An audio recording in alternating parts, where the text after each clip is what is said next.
చాలా సంవత్సరాల తర్వాత సలార్తో సూపర్ హిట్ను అందుకున్నారు ప్రభాస్. ఇప్పుడు అదే జోష్తో తర్వాత చిత్రాలను కూడా వేగంగా పూర్తి చేసే పనిలో ఉన్నారు. యానిమల్ క్రేజ్ను సొంతం చేసుకున్న సందీప్ రెడ్డి వంగ దర్శకత్వంలో ప్రభాస్ స్పిరిట్ అనే సినిమాలో నటించనున్న సంగతి అందరికీ తెలిసిందే. తాజాగా దీనిపై సందీప్ సోదరుడు ప్రణయ్ రెడ్డి అప్డేట్ ఇచ్చారు.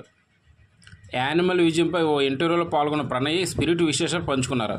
ప్రభాస్ తన కెరీర్లోనూ మొదటిసారి పోలీస్ డ్రెస్లో కనిపించనున్నారని, సందీప్ రెడ్డి గత చిత్రాల్లో హీరోల క్యారెక్టర్ ఎలా ఉంటుందో స్పిరిట్లో ప్రభాస్ పాత్ర కూడా అలాగే ఉంటుందని, యాంగ్రీ యంగ్ మ్యాన్గా కనిపిస్తాడంట. వచ్చే ఏడాది ఈ సినిమా ప్రారంభమయ్యే అవకాశం ఉంది. ప్రస్తుతానికి హీరోకు సంబంధించిన విషయాలు మాత్రమే చెప్పగలనని ఆయన తెలిపారు. అలాగే సందీప్ వంగ అల్లు అర్జున్ల కాంబో గురించి మాట్లాడుతూ ఇంకా దానికోసం కథ సిద్ధం కాలేదన్నారు. ప్రస్తుతం వారి చేతిలో ఉన్న ప్రాజెక్టులు అయ్యాకే బన్నీ ఇమేజ్కి సరిపోయే కథను రూపొందించారని చెప్పారు. వీడియో నచ్చి సబ్స్క్రైబ్ చేసుకోండి friends. Thank you very much.